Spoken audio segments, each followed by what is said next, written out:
পায়রা পালনকারীদের অনেকের মনেই প্রশ্ন জাগে যে প্রথম দিকে পায়রার বাচ্চারা কি খেয়ে বেঁচে থাকে।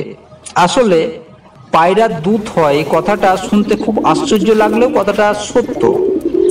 সাথে সাথে আর একটা প্রশ্ন ওঠে যে পায়রা তাহলে স্তন্যপায়ী প্রাণী?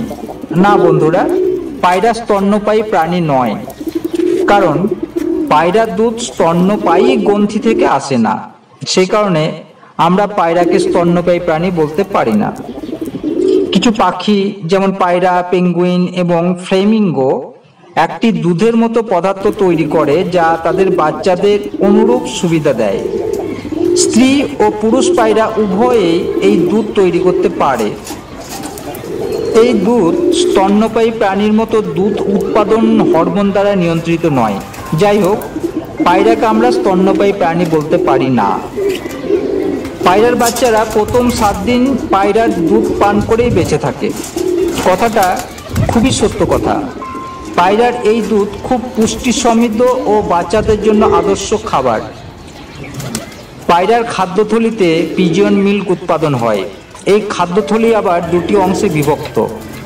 পায়রা তা দিতে বসার প্রায় 8 দিন থেকে পিজিয়ন মিল্ক উৎপাদন শুরু হয়। এই পিজিয়ন মিল্ক প্রোল্যাক্টিন হরমোনের প্রভাবে পিজিয়ন মিল্ক উৎপাদন হয়। এই কারণে ছানার জন্য কোনো বাড়তি খাবারের প্রয়োজন হয় না, কারণ 7 দিন পর্যন্ত বাচ্চারা তার মা বাবার কাছ থেকে প্রকৃতি প্রদত্ত খাবার পেয়ে থাকে। এই পায়রার দুধ একটি আদর্শ খাবার। এতে 70% জল, 17.5% আমিষ, 10% চর্বি আর 2.5% বিভিন্ন খনিজ পদার্থ থাকে। মাতা পিতা উভয়ই পায়রারাই এই খাদ্যথলির ভিতর থেকে এই দুধ উৎপাদন করতে সমর্থ। পায়রার জিহ্বা লম্বা ও সরু। মুখগহ্বরের নিচের অংশ বেশ প্রশস্ত হয়, যা বাচ্চাকে খাওয়ানোর জন্য উপযোগী।